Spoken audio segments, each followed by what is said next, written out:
Thank you, Chef.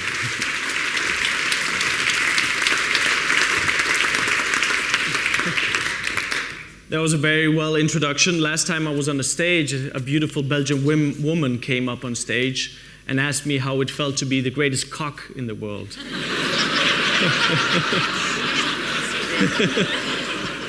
I said I stand up a lot.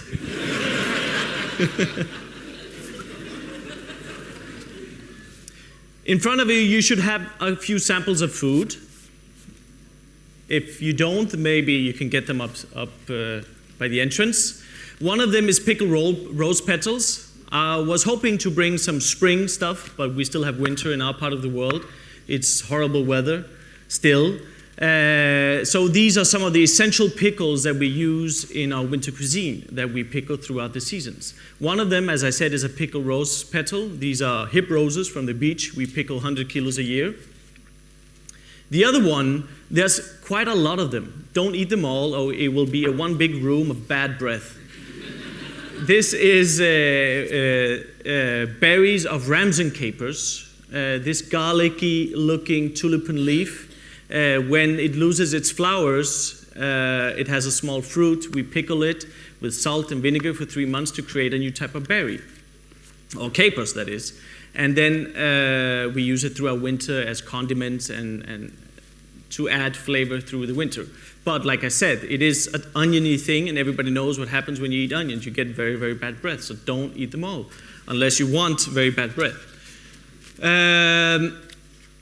All right, well, I'm also sorry to use sexual reference with food. I'm sure we all know that those two things don't go together. I'm sorry to say that this won't be the last time during my speak I'm going to do that.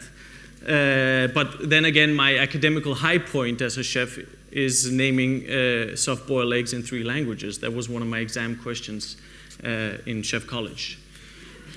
I don't even know that today. Restaurant whale penis and the seal fucker. I told you.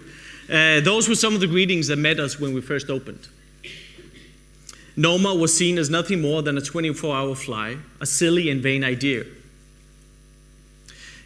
Back then, I felt that it was such disappointing and maybe surprising just how little confidence that people had in our own gastronomical heritage and, of course, the product range.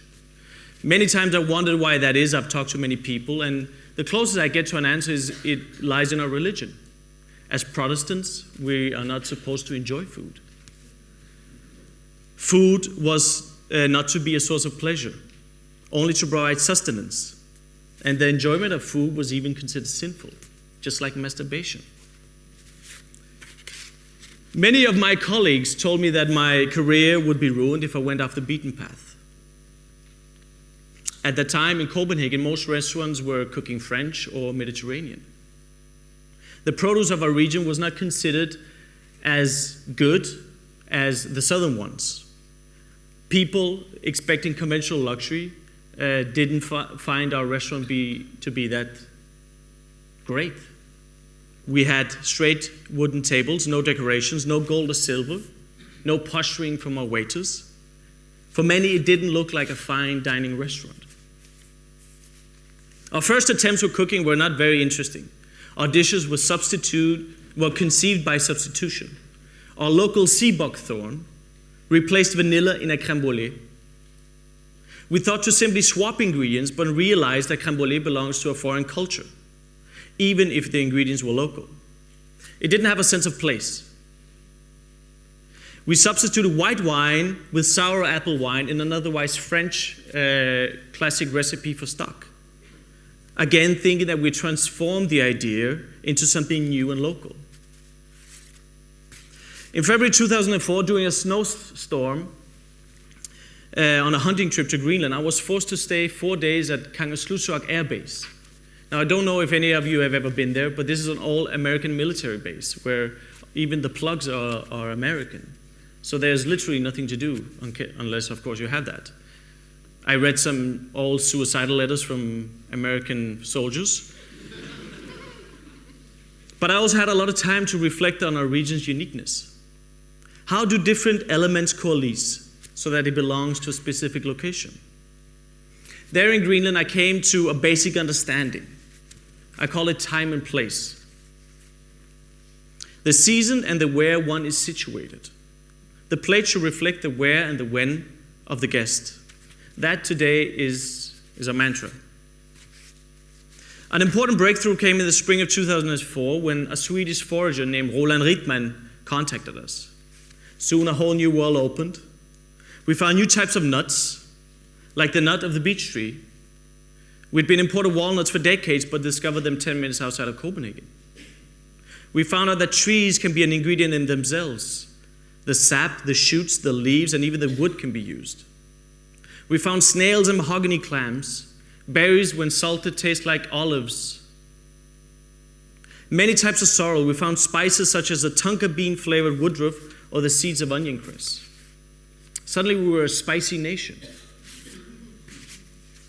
Not only did this broaden our gastronomical vocabulary, it provided an identity, a truly personal and inspiring relationship to nature. From then on, it started clicking.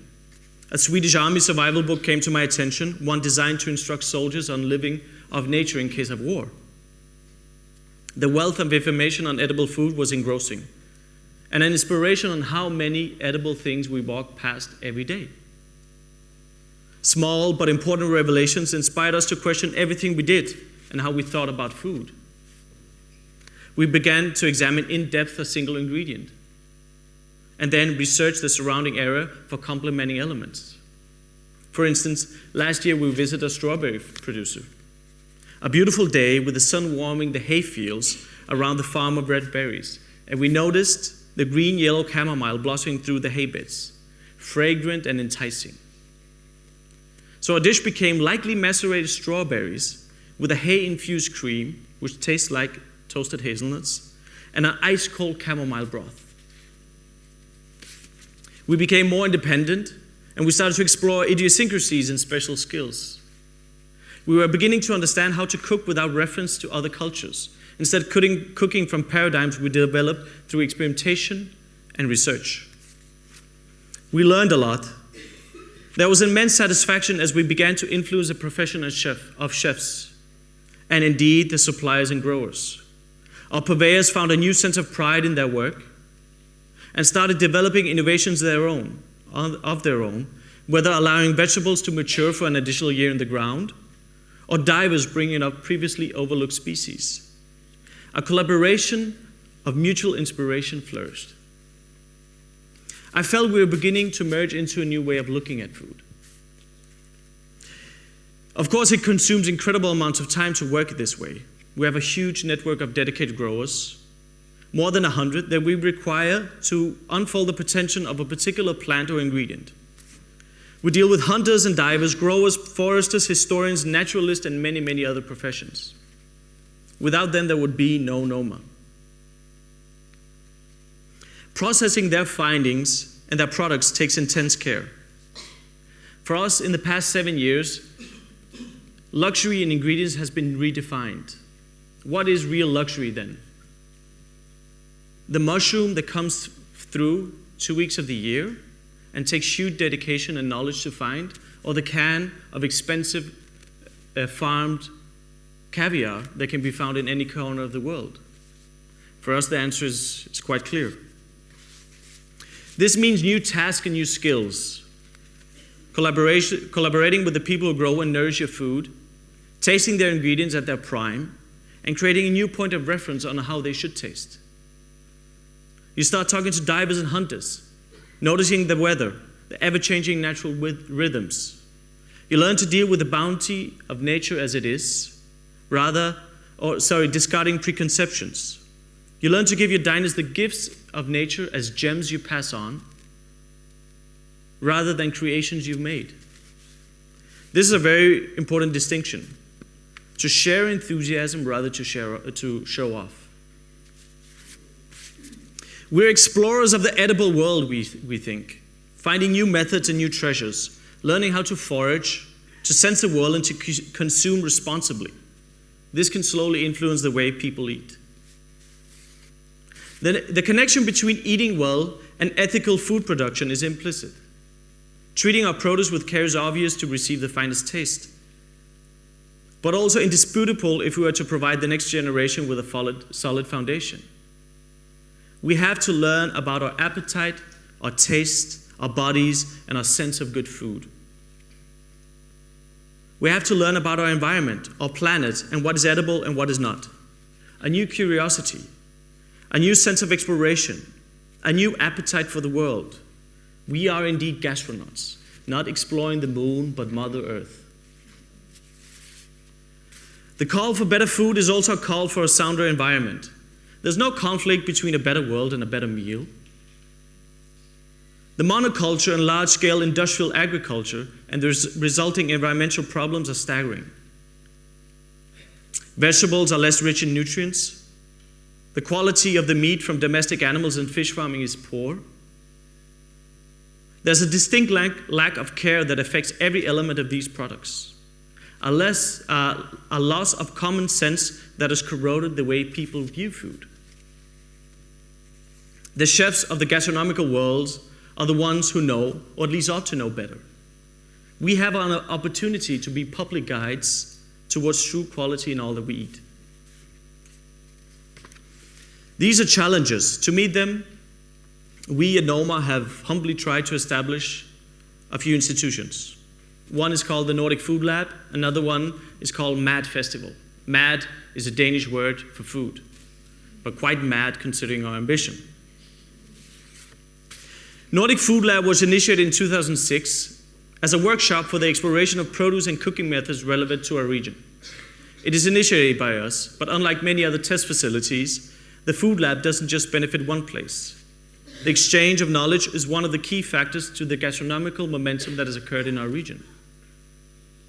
Our research is not restricted to professionals alone, but instead to a wider audience. The purpose is to produce practical, delicious results through mapping of ingredients, historical research, and innovations.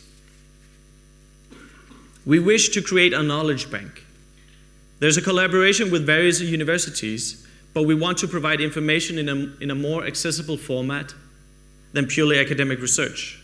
This institution is for all who desire to gain deeper insights in cooking than what is available in existing culinary institutions. The MAD Festival will begin this summer. Planned to become an annual event, we hope for it to develop into a grassroots celebration of food. The first theme is vegetation. We'll try to create a cornucopia of taste, cooking, produce chefs, growers, farmers and foragers, consumers, gourmets, lecturers, and networkers. All bring a novel perspective on the future of food and vegetation. There will be offerings for the general public. The festival will provide an outdoor bazaar with a rich selection of all things food-related, as well as a closed symposium. The symposium will combine the practice of food production with wider perspectives. There will be presentations on vegetation from chefs, scientists, writers, and other professionals, from singular concepts to broader visions. The task is to help everyone connect to the source of all that we eat, the planet we inhabit. We want to emphasize culinary common sense, honesty, transparency, simplicity, and connectivity. Food is a way to explore the world. We want to celebrate that exploration and share our enthusiasm for it. This touches just the surface of some of the ideas of our work. I like to consider them as seeds. They are not absolute truth on how cooking should be from our region. One thing is absolute, that we will never stop planting. Thank you very much.